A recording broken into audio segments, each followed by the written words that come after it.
तेच म्हटलं होतं, समिती नेमा पण तारीख पण सांगितली पाहिजे ना।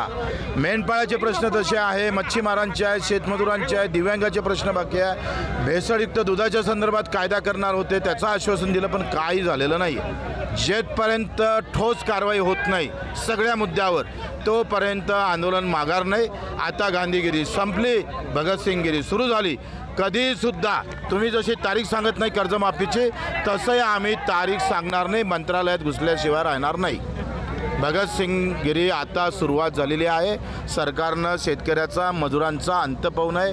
प्रचंड सर्वपक्षीय सर्व जातीचे धर्माचे लोक या आंदोलनात सहभागी होत आहे, याचा इशारा आम्ही पाहतोय। 2 घंट्या चक्काजाम करून सरकारला हा इशारा देत आहोत।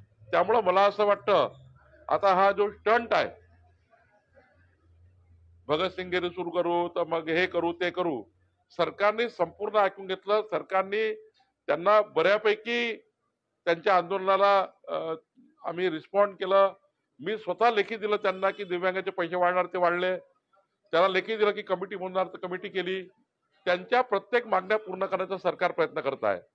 पण त्यांनी ठरवलं त्या आंदोलन करायचं, तर मग त्या ठिकाणी त्यांचं आंदोलन सुरू केलंय।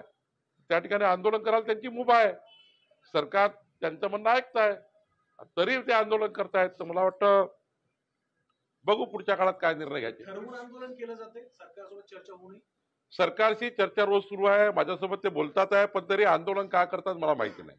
मी त्यांना विनंती करतो आपल्या माध्यमातून की दोनही महत्वाचे विषय, एक दिव्यांगाचं अनुदान वाढवणे, शेतकऱ्याच्या कर्जमाफीची कमिटी बनवणे, आणि छोटे छोटे विषय जे आहे त्या मंत्र्याचे परिपत्रक काढणे किंवा काही फायनान्शियल इश्यू आहे त्याच्यासाठी कॅबिनेट समोर जाणे किंवा फायनान्समध्ये जाणे, हे आम्ही करतो आहे। त्यांना आजही विनंती आहे माझी, कुठलेही आंदोलन करू नका पाण्या पावसाच्या दिवसात। सरकार तुमचं म्हणणं ऐकायला तयार आहे, ऐकताय आणि बऱ्यापैकी निर्णय करताय।